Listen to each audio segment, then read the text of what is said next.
Ikaw ba ay nabully na? Or biktima ka ba ng bullying? So, now let's talk about it. Okay, ang bullying ay isang seryosong issue na maaaring hindi lamang sa paaralan, kundi sa labas, sa kalsada, sa bahay, at lalo na ngayon sa social media. Kapag may batang tinutukso, inaapi, or binabaliwala, actually nag-iiwan ito ng malalim na sugat sa damdamin na minsan ay hindi natin nakikita. So, hindi lang pisikal ang bullying. Maaaring iniisip ng iba na ang bullying ay tungkol lamang sa pananakit sa katawan.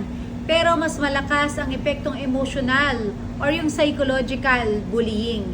Yung tipong hindi ka sinasama, hindi ka sinasama sa mga gawain sa school, or lagi kang nilalait, o kaya may mga fake or peking chismis na ipinakakalat sa'yo.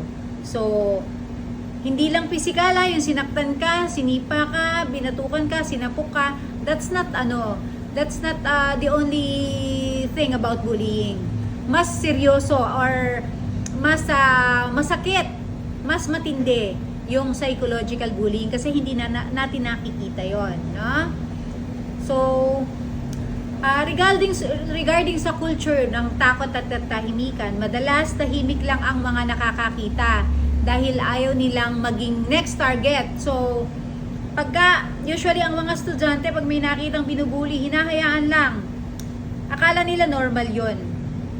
Tahimik sila kasi baka sila ang susunod na maging target ng bullying. Kaya nagiging consent, yung hinahayaan lang, normal na lang. Kapag walang kumikibo, mas lalong lumalakas ang loob ng nambubuli. Ano ba ang papel ng teknolohiya? Ang papel ng teknolohiya, di ba dati natatapos ang bullying sa loob ng paaralan. Pero ngayon, dala nga ng hanggang sa bahay dahil sa cyberbullying. Isang post lang sa social media, pwede nang makita ng libu-libong tao ang pambubuli. Isang screenshot, pwedeng paulit-ulit na makita ng biktima kung saan na nakarating yung pambubuli sa kanya. Mas malawak na epekto nito sa bata, bumababa ang self-esteem at nawawala ng ganang mag-aral. Sa pamilya naman, dahil nga nakita nilang nahihirapan yung mga anak nila o kapatid nila, nadadamay din. At of course, sa community naman, lumalaki ang mga kabataang hindi marunong rumispeto o makiramay. Lack of empathy. Paano natin mababasag ang cycle ng bullying? Siyempre, empathy. Matutong ilagay ang sarili sa posisyon ng iba. Makipag-usap, huwag itago ang nararamdaman at magsabi sa guro, magulang o kaibigan. Kailangan din nating magkaroon ng pagkakaisa. Kapag sama-sama tayong tumayo sa mga estudyante laban sa bullying, mawawala ang lakas ng nambubuli. Kasi kung hinahayaan mo lang or yung hinahayaan mo lang siya, nakikita mo, hinahayaan mo lang, mas lalong lalakas yung yung will niya para mambuli kasi hinahayaan lang parang normal No, we don't normalize bullying. Dapat we have to stand for it, di ba? So, sa pagpapalaganap ng kabaitan, maiiwasan natin or mawawala ang bullying. Maliit man nagawa ng kabaitan, pwedeng maging malaking proteksyon laban sa bullying. Alam naman natin na ang bullying ay hindi simpleng tukso-tukso lang.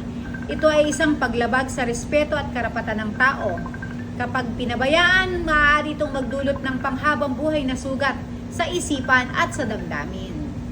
No? May tumatawag sa telepono.